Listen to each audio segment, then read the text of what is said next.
By Councilman Mike Snelson.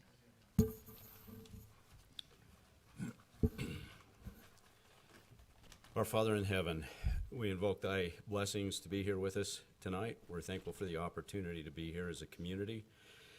We pray that we can have thy spirit with us to have the discussions that are necessary to properly conduct business for the city. We're thankful for our residents and all that they do for the city. We're very blessed to live here. We're happy to have the associations that we have and pray that we can continue to do the things that we need to do to have those associations and have the friendships that we have. We're thankful for the opportunity to serve. We ask that thou would bless us with continued opportunities for service, help us to keep our eyes open and willing and able to serve. And we say these things in the name of Jesus Christ. Amen. Amen. Councilman Craig Jensen will give our pledge, or follow him, please. Let's just repeat the pledge if we could. I pledge allegiance to the flag of the United States of America and to the republic for which it stands, one nation, under God, indivisible, with liberty and justice for all. Thanks. Okay, thank you. You've all had a chance to go through the meeting's agenda. I need an approval for the meeting's agenda. I'll make a motion to approve the agenda as written. Okay, I need a motion, a I'll second. second. Those in favor say aye. Aye. Those opposed. Okay, we'd like to welcome anybody, all that are here. We're so grateful that you're here. And I know that this is the most exciting thing that you've done all day long. We would like to recognize anybody who are here, who are scouts or students, and hope that they feel comfortable here. And if they've got questions, they're certainly welcome to come up after. If you have items that you'd like to address to the council, we give you 3 minutes to be able to address. If you just see Kim Crane over here, so that you can fill out one of these forms, just so that we know who you are and kind of what you're talking about for the record, and it'll allow you to have an opportunity to share whatever's on your mind. It's not a time to get a motion from the council or to have a dialogue, but just a chance for you to address the council and share what's concerns that's on your mind.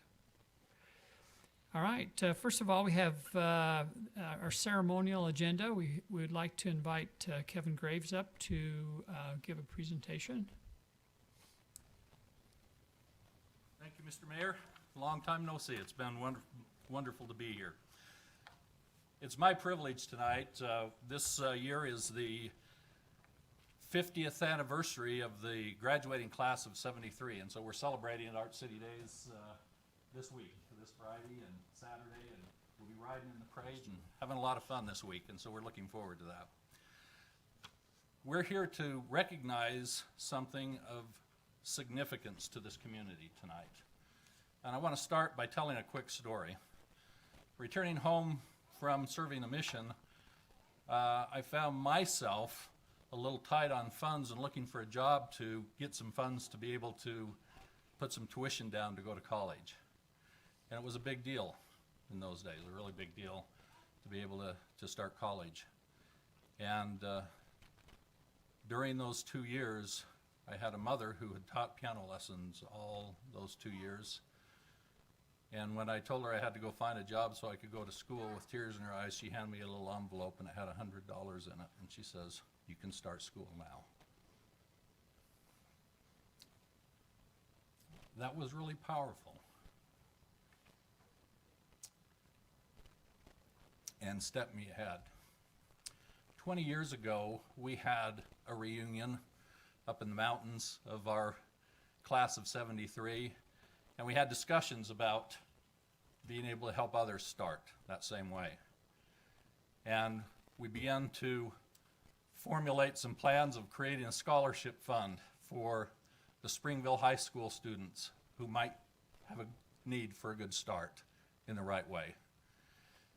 And the class came together and built some funds.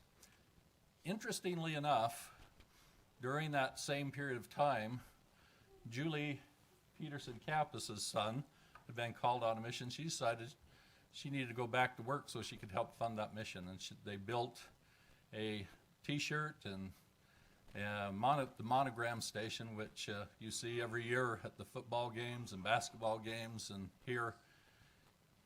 And that effort turned from funding a mission to a community service.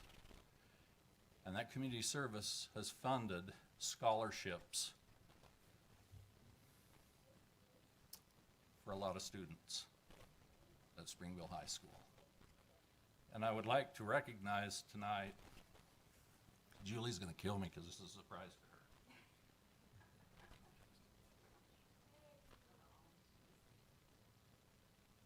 Come up here, Julie, Mike.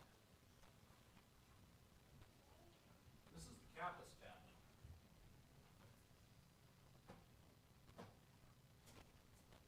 I want you to see what their life and efforts have been about in funding scholarships.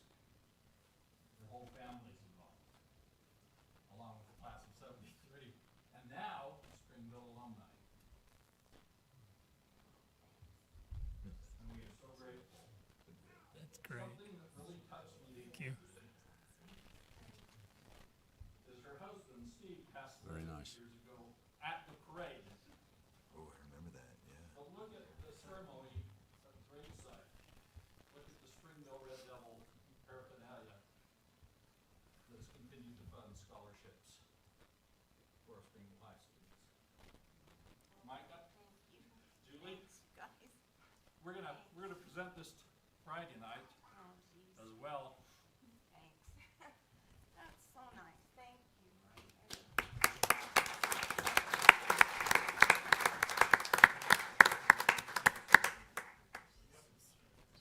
Julie, come right in the middle.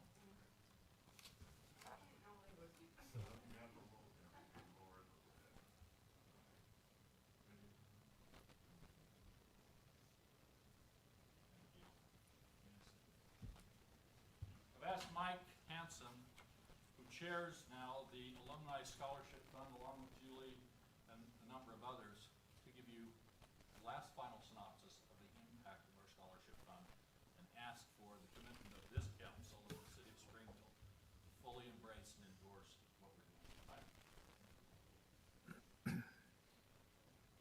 Thanks to everyone for giving us a few minutes of time, but a lot of you have seen us around at the functions we've done the last 20 years, at Art City Days, at football games. Maybe some of you would remember when we first started, we had a Springville High School Red Devil Fort Knox safe that we had made, and we auctioned that off in town. The old Utah service, which is now Sunrock, displayed it.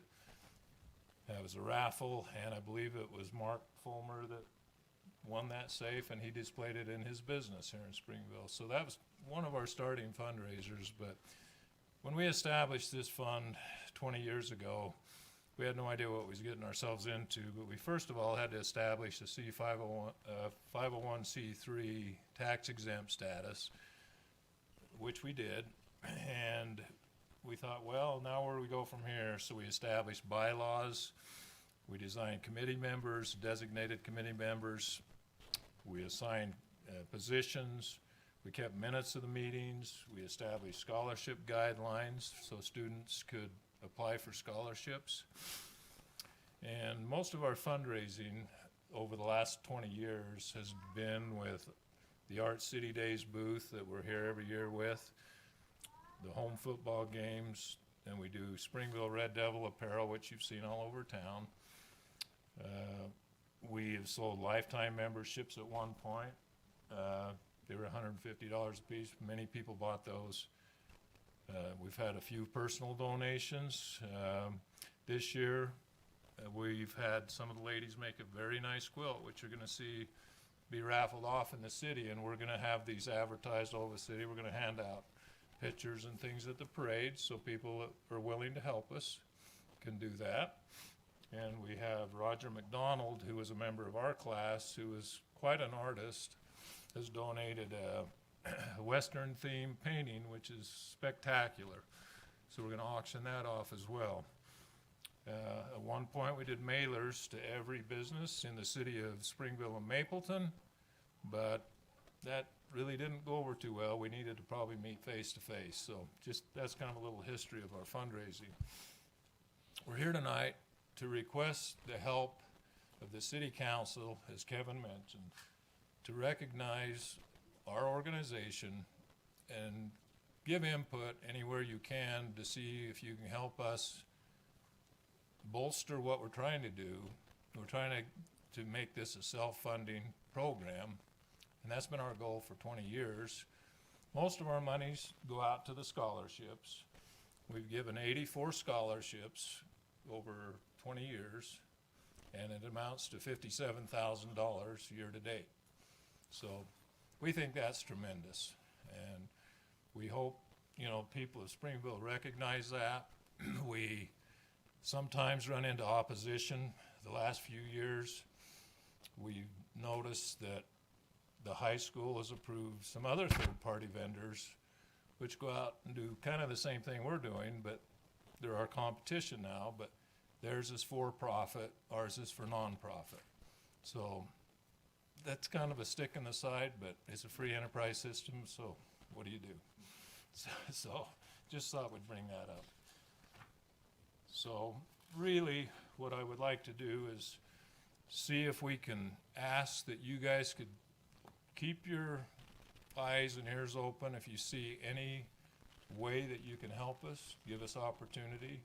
I left you each with a flyer that we're reaching out to the class of 1993, which is 20 years behind us, because we're all senior citizens now, and we're getting old, and we need some youth to come in and carry this ball and keep it moving.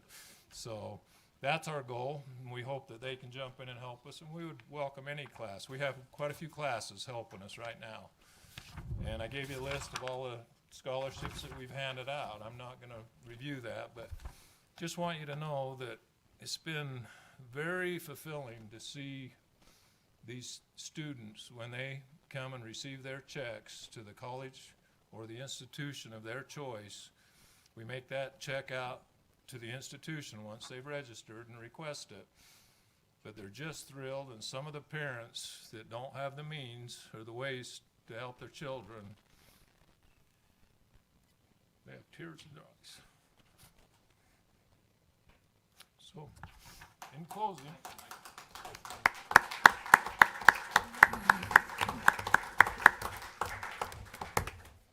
Well, I have to say on behalf of myself, and I'm sure I speak for the council, just how thrilled we are and honored we are to have you as a part of the community. We've known you for years, and without saying too much, the class of '73 was a little creative class. I was the class of '72. And Mike was also, and you've just really stepped up your game, and you're such a great example to the rest of us. And for what you do, and Julie, everything that you do, you've given yeoman service. If we could clone you and have you be in great service to have others serve like you do, it would be just really wonderful. We support what you do. We do anything we can to help you with it and promoting it and encouraging people to support what it is that you do. So thank you so much. And I was looking through the list, and there's just some wonderful kids that should be very happy with what you've done and help them in their education process. So we certainly do honor you, and thank you for the chance to be able to do it. Mayor, I Thank you. share with my mother the impact of other 84 people. The $100 might make a difference for it. I love it. I love it. Thank you. can I interject one other thing?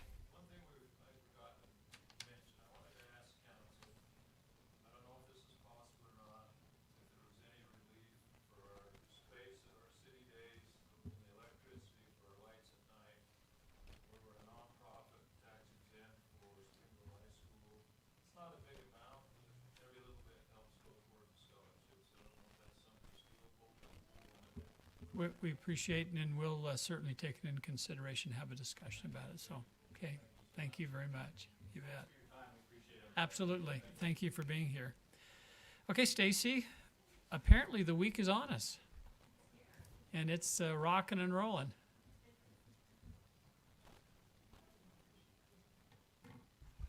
Thank you, Mayor and Council. It is our honor tonight to present the dignitaries for the Grand Parade to you. First of all, we're going to talk about our Grand Marshal, Dale J. Peterson. Dale J. Peterson, founder of Dale Peterson Auto Body in Springville, has been named the Grand Marshal of the 2023 Art City Days Grand Parade. Dale is 90 years old. He was born in Provo, Utah, to Charles and Petrie Peterson, and he had 14 brothers and sisters. He has a strong work ethic, which was instilled in him as he grew up, and it was something that he's carried with him throughout his life. Dale graduated from Lincoln High School, and a few years later, he met and married a beautiful Springville girl named Millie Rose Tamietti. They made their home in Springville from that time on. Millie worked for many years at Springville High School, and I knew Millie and loved her dearly. Dale had various jobs for about 28 years. He had 28 years experience in the auto collision repair business. And then in 1978, Dale surprised his family and decided he had enough of working for others, and he started his own business. This was the beginning of Dale Peterson Auto Body in Springville. Dale Peterson Auto Body first opened at 309 West, 900 North, and continues to operate there to this day. Dale, along with his son Tad, has continued to build the business since it first opened. At the business, Dale taught Tad the importance of doing a quality job or not doing it at all. With that commitment to high quality, which includes keeping up to date with the latest techniques and technologies, the business is still going strong 45 years later. It is now under the management of Tad, Tad's wife Amy, and their children Derek, Travis, Braden, and Carmen, who have all learned the same lessons of hard work since they were teenagers. Dale still enjoys being at the shop daily and visiting with customers and friends who come in. Dale has enjoyed serving in many positions in the Church of Jesus Christ of Latter-day Saints during his lifetime, including in the bishopric of a Brigham Young University as a home teacher. Dale and Millie enjoyed raising 4 children in Springville: Gary, Janet, Daylene, and Tad. Watching his grandchildren and great-grandchildren learn and grow is his greatest joy. He is affectionately known as Poppy by his grandkids. Dale has loved being a part of the Springville community and is grateful for the support that he has been given over the years. He is very humbled and honored to be chosen as the Grand Marshal for the 2023 Art City Days Grand Parade. Dale, it's an honor for us.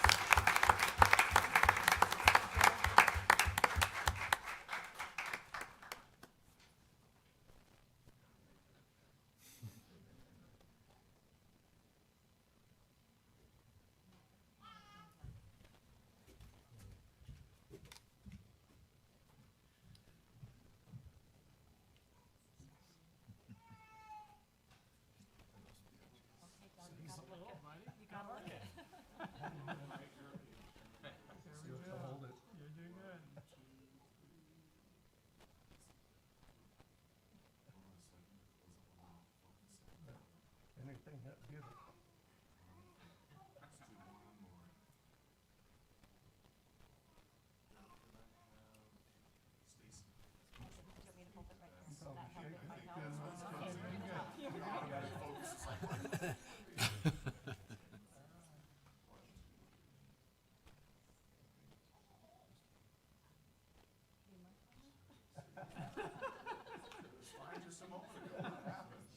There we go, there we go. Okay, thank you. Thank you so much. I'll carry this one for you. You want to say something? 40-some years ago now, I approached the council with a recommendation. I tried to get a building permit and permission to open a business. The first couple times I was turned down because the location I selected didn't meet with the city's approval. Finally, after I decided to start my own business, I bought some property down on 309 West, 900 North. And I'd saved a little money to put towards that, and I've been there ever since. But my history in Springville goes way back further than that. In 1937, I moved with my family up Hollow Creek Canyon on the Jolly Ranch. Oh, yeah. There's many that don't know that, but I have a history up there. And I always loved Springville from the time I was up there. I met a lot of the people from up there. I knew Ted Diamond, part of the golf course. I knew Mel Kelly. As I remember, my sister and Barbara Kelly, they used to fight at the bus stop, seemed like every day. She was a tomboy and so was Barbara. But I've enjoyed it. I remember riding down the bus. Mrs. Holly drove the bus down from up the left fork. We had to walk up to the other highway to catch the bus. But it's been a good experience. Then when World War II broke out, we moved out to Lakeview out on Lord Geneva Road. And that's where I grew up and went to Orem High School. Then when I married and moved back to Springville, my wife wanted to leave Springville. I wanted to stay, and I won. So, anyway, I appreciate all of your cooperation, your help, and what you've done for me all these years. Thank you very much, Council. Thank you.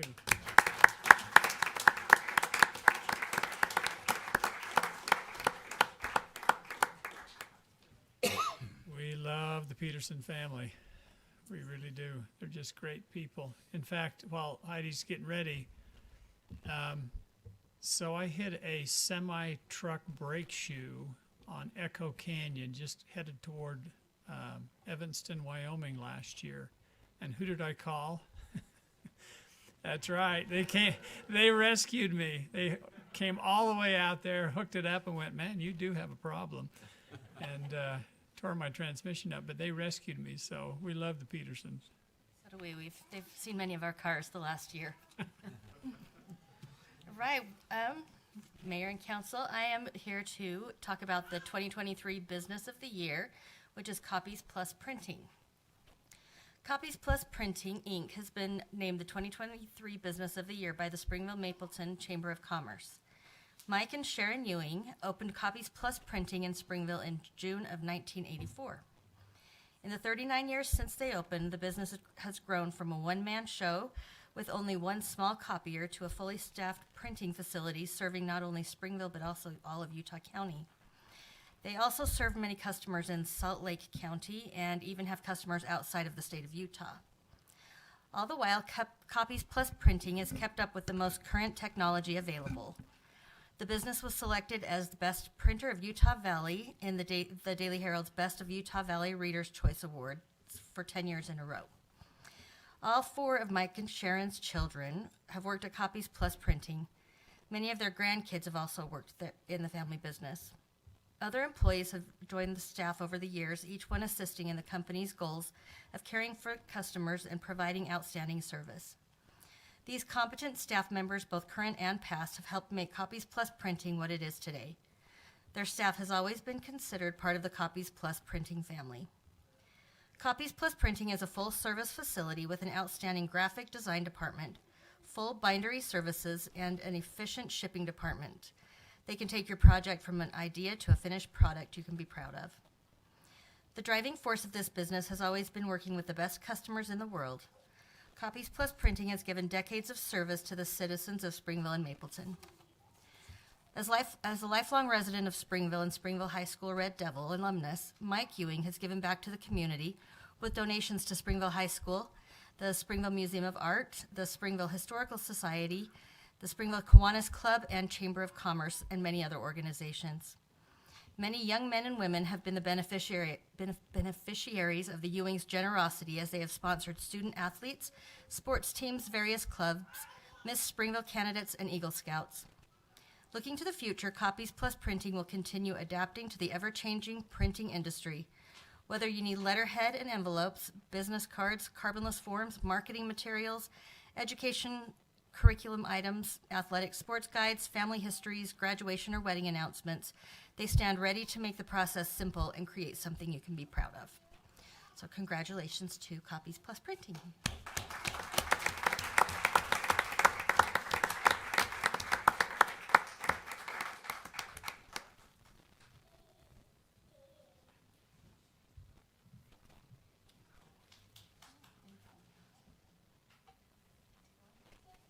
Coming, Mayor. Mayor.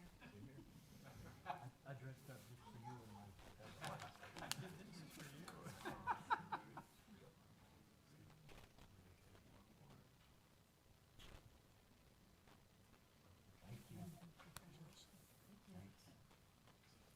I just want to thank Springville. We had a choice early on in our business. I had friends that had growing businesses, and they tried to get me to move up to Orem.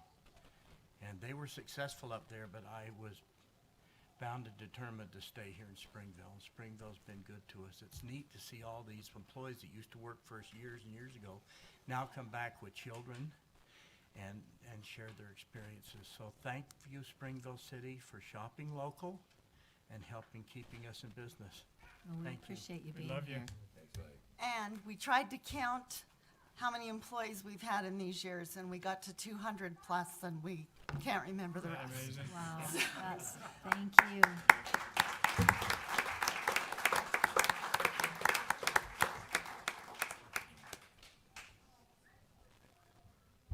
As a side note, they make some really nice campaign material.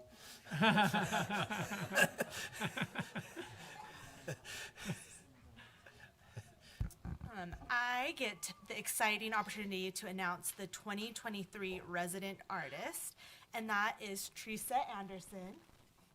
And Teresa Anderson is the owner and director of Charisma Dance Studio in Springville. Teresa has lived in Springville since 1993 and loves this community, the people, the culture, and the way Springville supports the arts. The art of dance has been the center of Teresa's life. And a really exciting Springville connection is John Hafen, one of Springville's revered Native artists, is her children's great-great-grandfather. And that's one of the reasons why Teresa became familiar with Springville and chose to live here. And if you didn't know, he's one of the founding artists of the museum. So most of her children and even their spouses have been talented dancers, so it runs in the family. Some of them have appeared on television shows such as So You Think You Can Dance, Dancing with the Stars, and World of Dance. Her husband, Wiley, is also a wonderful support to her in the dance business. Teresa has more than 40 years of dance teaching experience. She has a bachelor's degree from BYU in dance, secondary education, and special education, and she has danced her entire life. She started dancing when she was only 2 years old. During her early years of training, she first specialized in ballet and was a member of the Idaho Concert Ballet Company. Later, she added other dance styles, including jazz, lyrical, theater, tap, gymnastics, modern, contemporary, and ballroom. So I think that's all the dance styles that there are. While at BYU, but I probably don't know them all. While at BYU, she was a member of the BYU Ballroom Tour team and toured throughout the US, Canada, and Europe, competing individually and on teams, winning national and international titles. She was also a member of BYU's International Folk Dance Team and the Modern Dance Company. Teresa taught dance starting in high school and continued teaching at BYU as a student. After college, she opened her first studio, Dance World, in Pocatello, Idaho, which she ran for 13 years. She then relocated to Utah and started Charisma Studio, which has been successful since 1996. During the last 27 years, she has been honored to teach thousands of residents of Springville and its surrounding areas. She is the mother of 6 children, 4 stepchildren, and 18 grandchildren. She is very grateful that she and Charisma Studio have been warmly welcomed and integrated into this wonderful Utah community of artistic expression, and Art City is lucky to have such a wonderful artist like Teresa here.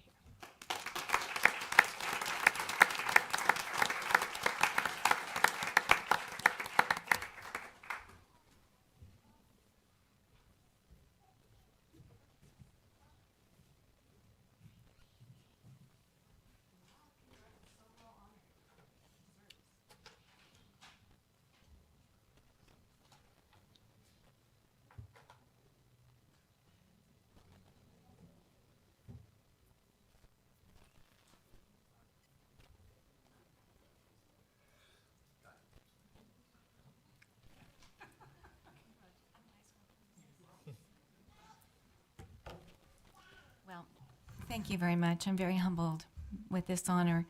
And I will have to tell you that when I first came to Utah, I knew I wanted to go to Utah. I was going back to BYU. I was a single mom, trying to figure out how to make it as a single mom. And I wanted a homey, quiet, peaceful place to raise my children when I was going to BYU. And I started down, I think it was in Payson, and I drove through through State Road. so it can take you all the way up to, I went up to American Fork, and I just felt the peaceful, just wonderful family feeling that I had here in Springville, and nothing matched it.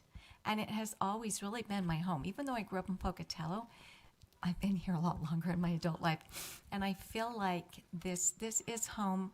I'm so grateful. I'm proud that Springville is the art city, because it's really everything that I love and stand for. And I appreciate all of you, councilmen and mayor, who have guided our community here. It's a great place to live. So I'm so thrilled to be a part of it. And thank you so much for this.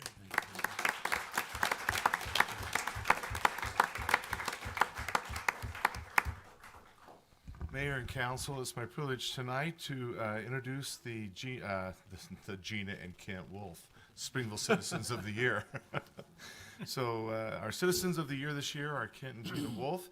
We're thrilled to have them. Just a little biography on the two. Kent was raised in Provo, the fifth of 11 children by Vern Wolf and Marlene Thomas. He graduated from Provo High School, where he took state in swimming in 1984. After a semester of study abroad in Israel, he served a 2-year mission to Spokane, Washington for the Church of Jesus Christ of Latter-day Saints. Kent attended Brigham Young University and earned his degree in mechanical engineering in 1992. Gina was born in Salt Lake City, the second of 5 children, and raised in Sandy by Kenneth and Louise Cook. She graduated from Hillcrest High School and worked in retail. Kent and Gina met while they attended BYU. They married in 1990, finished school, then moved to San Diego. After 13 years in San Diego, Kent and Gina felt strongly it was time to return to Utah, and in November of 2006, Kent accepted a job working for Flowserve.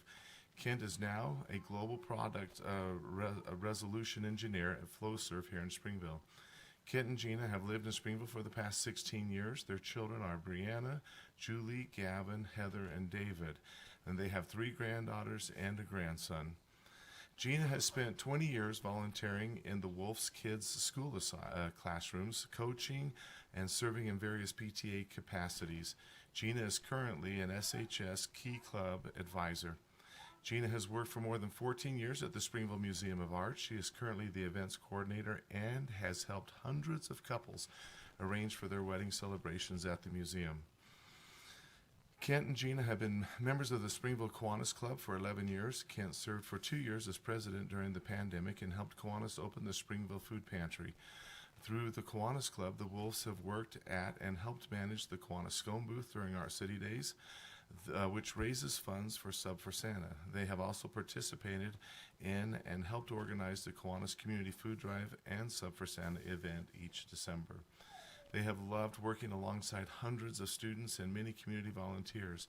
Each year, Gina and Kent help train Key Club students in principles of effective leadership so they can carry out meaningful service projects. Kent and Gina love attending all things SHS, games, plays, concerts, assemblies, homecoming festivities, and graduations, even though their kids have all graduated. They love to see the amazing high school students in action. They have helped with the World Folk Fest and hosted dancers from 10 different countries. Kent and Gina are both certified. They have served in various church callings, their favorites being in scouting and young women and as primary music leaders. Though otherwise healthy, Kent began experiencing a life-threatening health crisis in 2016 that required a miraculous life-saving kidney transplant.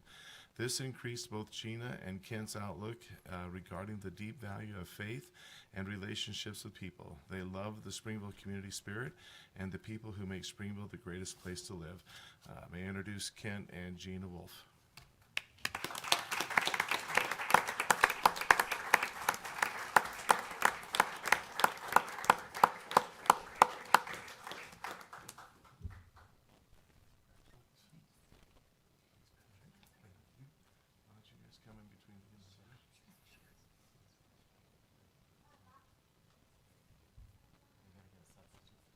I know. Actually, my wife's going to stand in for me. Oh, okay. He doesn't trust my picture taking skills. Right? She is much prettier. Does it have hair? Oh, stop it.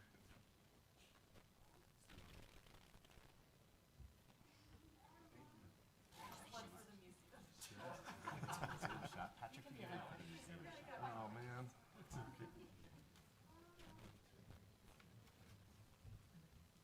just wanted to say one thing. Really, I'll make it quick. Gina and I had our first date up at Kelly's Grove. So it was really fun, and it led to a lot of other adventures. If there was any one place that I'd like to be Citizen of the Year for, it would be Springville. What a great city. What a great thing we have going here. I really appreciate all of you making the city great, and I just love the people. You want to say something? You're good. It was a big surprise and a fun, I guess, shock. I hope you guys saw that the scum booth is out. We were doing that. We were down here last night, and We're managing it tomorrow. yeah, it's interesting how many things happen this week, and it seems like there's always things going on. And today, Kent texted me while I was at work, and he's like, "Our neighbor's house is on fire," and that brings a whole nother way to reach out and serve and think about, things that are important and that need to happen. But we really do love living here. It's pretty amazing, actually. So we love following all of your leads. And thanks for letting us be part of all of it. Thank you. Thank you.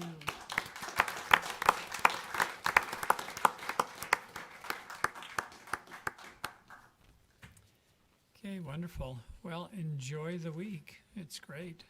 It's wonderful. Thank you very much for everyone being here and the people that we've honored. We really do appreciate you an awful lot and being a part of the community. So thank you. Okay, we have one person who'd like to make a comment. So we'll give you 4 minutes if that's okay. Bradley Peterson would like to talk about the failure of water main on Spring Oaks Drive.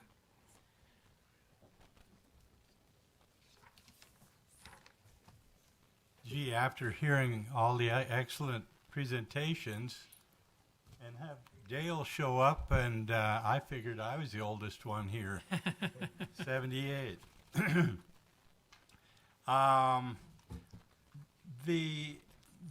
It's been since we came home from church on Sunday, I think October 6th, and there was a flow going down the gutter that was incredible.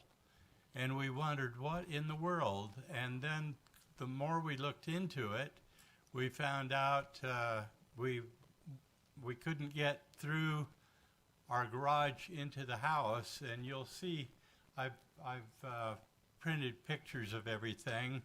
There's a crack in our basement floor. There's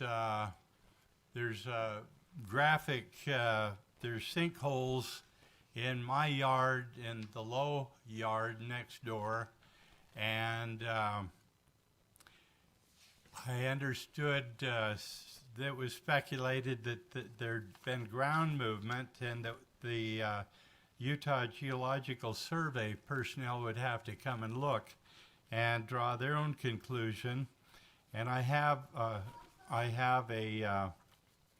response. It was in the form of an email, and they were kind enough to send a copy of that to me. Utah Geological Survey personnel Greg McDonald, Ben Erickson, and I guess Stormy Elmer visited the site on the morning of January 18th, 2023. During our visit, we looked for signs of damage typical of incipient landsliding, such as lateral on echelon cracking through yards, asphalt roads, laterally and vertically displaced sections of sidewalk and curb and gutter.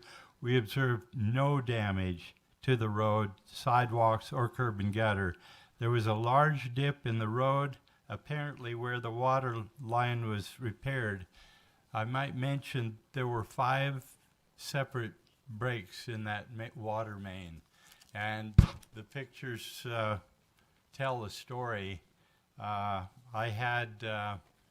think it was Brad Stapley came up. He was down on the street. When we got home, we went downstairs and saw the crack in the floor and the laundry room, and water that had entered the floor and soaked the carpet and so forth. I didn't do pictures of, I felt like I'd done pictures until I was sick and tired of it. But these are, and Dale, we got the same problem. Pictures, graphic of ceiling. These are different cracks throughout our home. And I might mention that I, finished a master's degree and worked with troubled youth for over 30 years. And I'm not made of money. And I feel like I was a victim of some, mishap, broken water mains. And I went back and looked at the minutes, and the city council addressed this on March 14th. And I had notes on the minutes that were taken, but that'd be easy enough to look up. But I just felt like I was a victim of something that was terrible. And like I said, I'm not made of money. I arranged to have Davenport. They do work on foundations and lifting cement and all the rest. Their bid was $125,000, and they basically dig a hole, 3-foot hole down to the footer, and they, put some equipment on it and hydraulically press down 20 feet. Costs more if they go beyond 20 feet. And if you've got a nice deck and I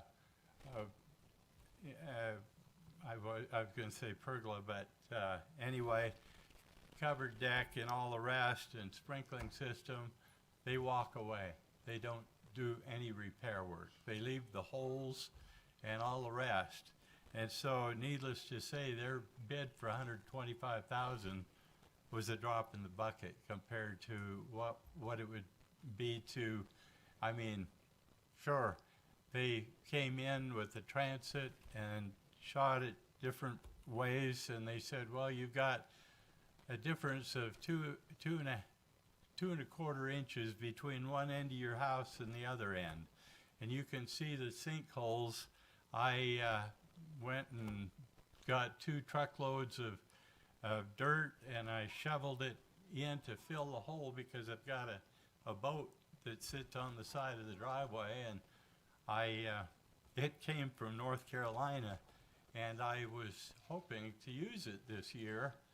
And needless to say, you got a hole that's 8 feet deep and 8 feet in diameter. You're not going to get the boat across that. And so the pictures show, you could make out a boat, with the sinkhole under it. But I filled that one, but the neighbor, apparently it was his mother's home, Lowe home, Charlene Lowe. Some people may know her, may have known her, but her home's been empty for several years, 4 or 5 years. And the sinkholes go out under their yard. That home was on the market commercially for roughly $800,000, and it's uninhabitable because of the damage caused to that house. So I got hit lightly by comparison, but I made a lot of efforts to come down to the city and talk to various people. When Brad Stapley was down looking in that big hole that it created out in the street, which is a 5th break, I asked him, I says, is this going to be fixed piecemeal, or are you going to repair the whole line? And apparently the geological people felt like the problem, and pardon me for going on longer, but they concluded, the Utah geological personnel, we observed no such damage to the road, the sidewalks, curb and gutter. There was a large dip in the roadway, apparently where the water line was repaired. But right now, in those pictures, you could see where the sidewalk has a void probably, I don't know, 2 or 3 feet under it right now, where that road is dipping.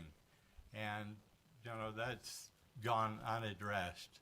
And where this occurred, you know, last October, I feel like, you know, not only is, you know, a sidewalk shouldn't look like that, and my yard, my home shouldn't look like that either. Okay. I appreciate your time. Thank you for coming down and making us aware of it. I know that the city is aware of it, John's aware of it, and I know there's been conversation in relationship to it. Several times. Yeah, and that's, it really is, it turns into kind of a conversation with him, but we appreciate you coming down. Thank you, Mr. Peterson. Thank you for your time. You betcha. Okay. We now have the consent agenda. We've had a chance to review the consent agenda. Any questions in relationship to the consent agenda? Make a motion to approve the consent agenda. Okay, we have a motion. I'll second. Those in favor say aye. Aye. Those opposed? Okay. You get on the right meeting. Okay, Brad, have a resolution or a proposed resolution for purchase of some ground.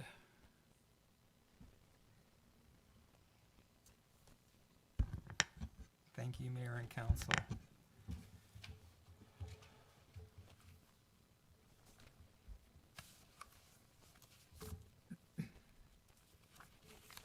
So the discussion tonight is about 1200 West. As you know, that we've received various funding from Mountain Land Association of Governments, MAG, to construct what we call a pilot roadway, and we actually have funding now that stretches from Spanish Fork in the south all the way up to SR 75 in the north.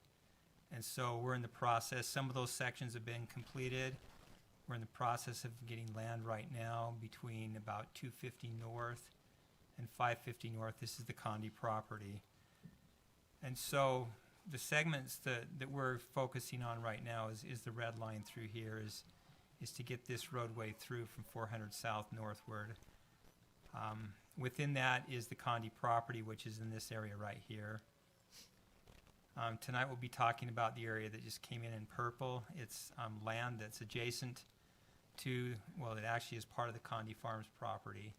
And so we've been working with Ken and others in that.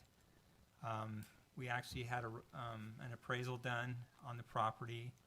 It came in at $4.75 per acre. Per acre. That's a good price. About per Wow, foot. that's a killer. Buy it.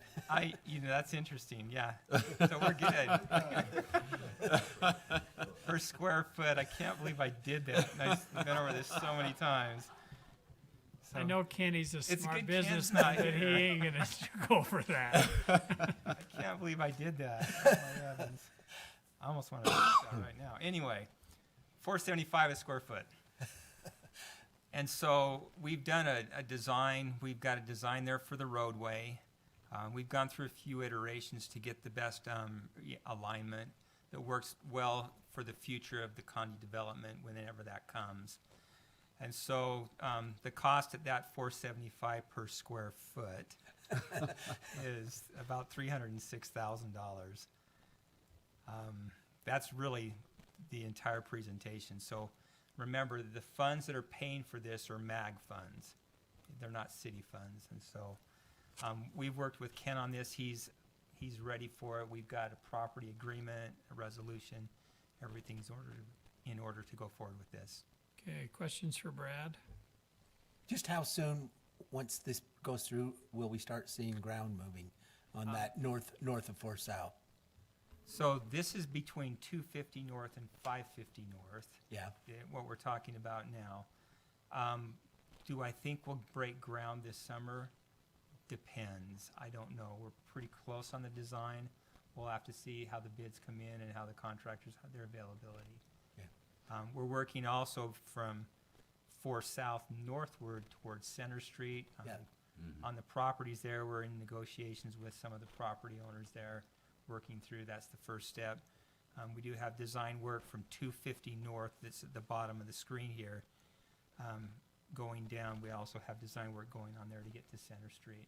So there's a lot of background work going on, getting properties, getting lined up and designs, and so you'll see a lot more movement than you have in the last few years. Which side of the power poles is that on? Which segment? The one here? Yeah. So the power poles are still in the middle of the roadway here. Oh, so it's divided road, and it's Yeah, gonna be it's two lanes divided. on each side? Yeah, this one's already built with the, Yeah, yeah. this Yeah, was just- already built with the, I kind of overlaid something on top of it, but there's homes all the way through this side now. Yeah, Oh, so it's gonna be the same size as that road? yeah. It's 2 lanes. Yeah. Yeah.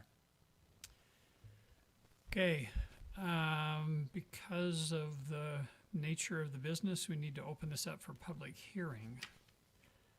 So is there anybody here from the public who would like to address or talk about this, either for or against it? Mayor, Okay. I'll make a motion to close the public hearing. You have a motion to close the public hearing. A second? Second. Okay, those in favor say aye. Aye. Those opposed? Okay, I'll entertain a motion for the resolution.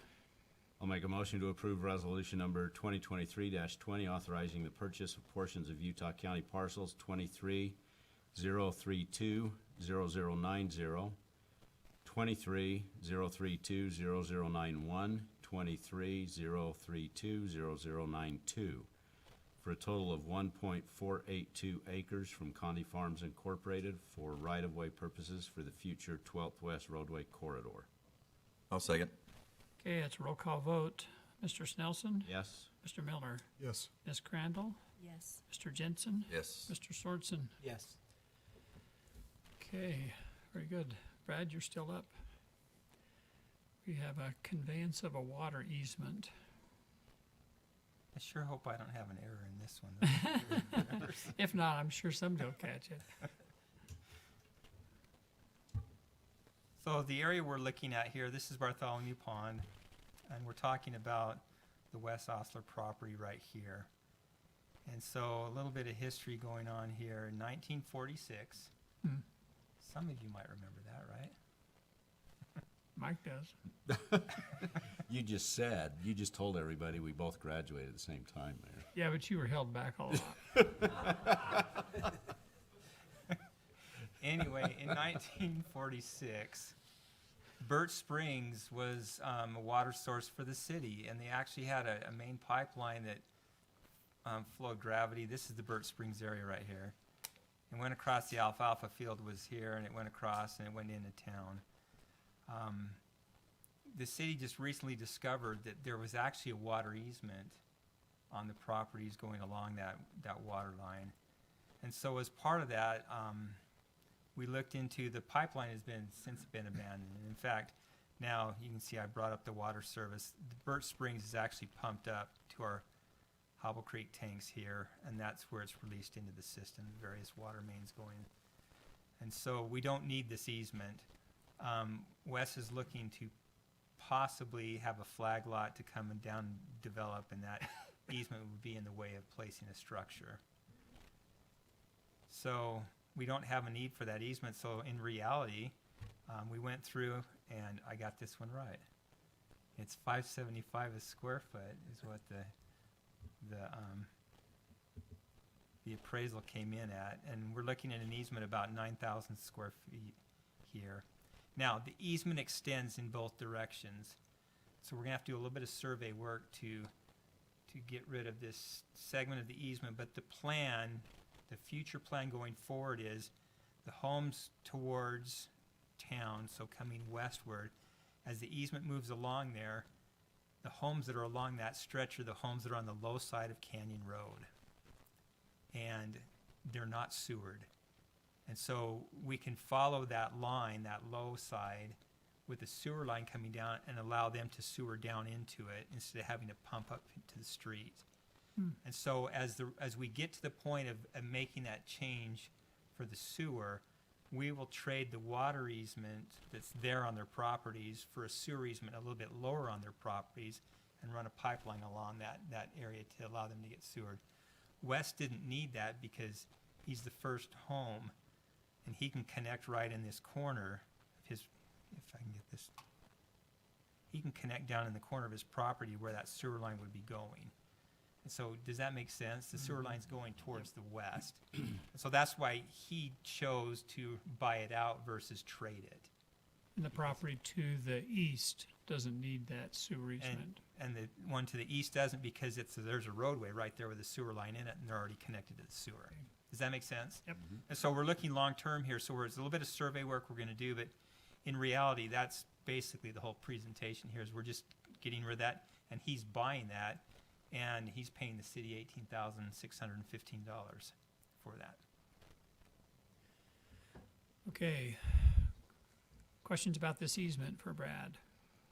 I just need to be educated a little bit. I guess I've never really known, but I always assumed that the easements were just that, and that there was no real property value connected that they would have to pay us for, that just we had the right to put in those utilities there. But what you're saying is that we actually had some kind of ownership, or is easement and ownership, that they actually have to pay us for that easement? Yeah, I've never understood that. I thought it was kind of a understood right to go through it. Yeah, so an easement is a type of property interest in the property, and it gives you certain rights in that property. In order to remove that, there has to be documentation and some kind of an agreement to get that easement removed. And so what's before you right now is the owner wants to get it removed. They've agreed to a price. I just didn't realize that we could get money for an easement being rendered back to the city. I never knew that. It's in the slide, and I didn't say it, and I should have. It's not the full 575. We're discounting by 35%. Does that make sense? Yeah. So it's not the full value of the property, but it has some value. So when we receive an easement, the city or anybody, they pay for the easement, and so that easement stays there.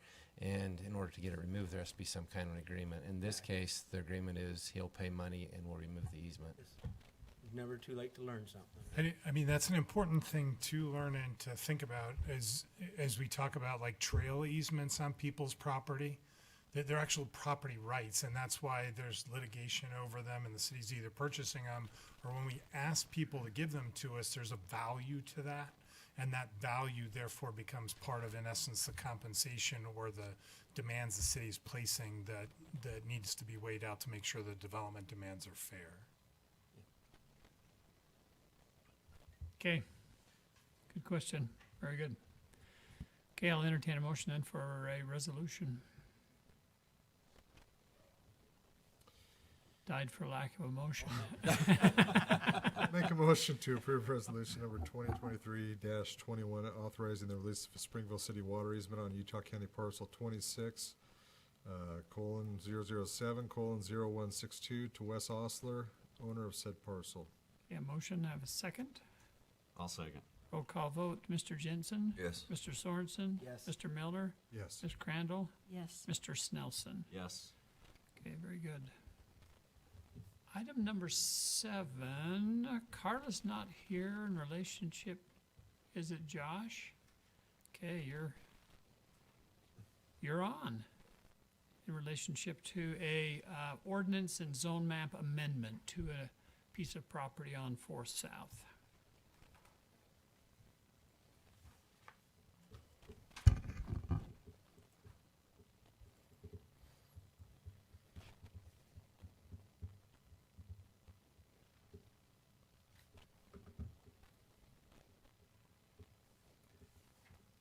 Carla was ill and begged me to let her go home, and I told her no, but then she kept begging, and I just told her to go home. Let me pull up the EMAP for you here so I can show you the site. The site is on the corner of the Professional Plaza on 7th West and 4th South. And the request here is to change the zoning of the corner property from the current, okay, here we go. So the property is currently zoned, let me turn off the zoning overlays for you. Currently zoned professional office, and the proposal is to change it to the zone that is just across the street, which is the neighborhood commercial zone. The property owners here are looking to develop a two space or a two unit building for two restaurants that they have commitments from to lease space in a building they like to put here on the corner, and one of those restaurants would have a drive-through, and the drive-through is a zoning element that's not permitted in the professional office, but is permitted in the neighborhood commercial, and as it's in character with the surrounding zoning, and helps us get some additional dining options on the 4 South corridor. We felt that it was congruent with the general plan that designates this area as commercial, and would be a positive addition to that intersection. It comes to you with a unanimous recommendation from Planning Commission, and is just a simple zone change for the corner of this property. That's all I have. So we're just changing that one little corner of that property? Yeah, they actually have a legal description. I just couldn't. I thought I knew where the presentation was. It's not in here. That's fine. I was just wondering if it's just that. There's not going to be an entrance to 4 South there, though, is there? Just there are Just the one that no exists there changes now. to the site beyond really this pad site here. So they're actually doing a lot line adjustment. So we have a legal description for the rezone that follows But this no line. entrance there. The No. entrance will either be there or It's there. here or there. The existing entrance is an Cool. existing circulation to the site. Okay, other questions? I'm gonna ask the question that Logan's got on his mind. I know, I can see it in his eyes. Is it gonna be a McDonald's? Pizza, maybe, I'm thinking it's a submarine. If the tenants that the developer has shared with us pan out, it's neither pizza nor McDonald's. Oh, very good. But you may be able to get a burger, but I'm not quite sure. Very good. Burger, wow. Okay, I need a motion for approval. Okay, I'll motion to approve ordinance number 10-2023, amending the official zone map from the PO Professional Office Zone to the NC Neighborhood Commercial Zone on the property located on the northeast corner of 400 South and Wood Springs Drive, and including parcel 664, do I need to say 66:4580014, further described in the legal description included as Exhibit A. Okay, do I have a second? Second.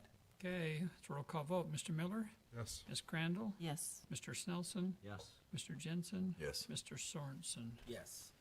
Okay, very good. Thanks, Josh. Appreciate it. Are we done? Well, we're through this agenda. We have a closed session for property. Is that correct? And litigation. And litigation. Okay. Anything special we need to know about our city days? Like, I know we got to hang out so we can hand out some swag and stuff, but do you want us to be assigned anywhere, Stacy? Where's Stacy?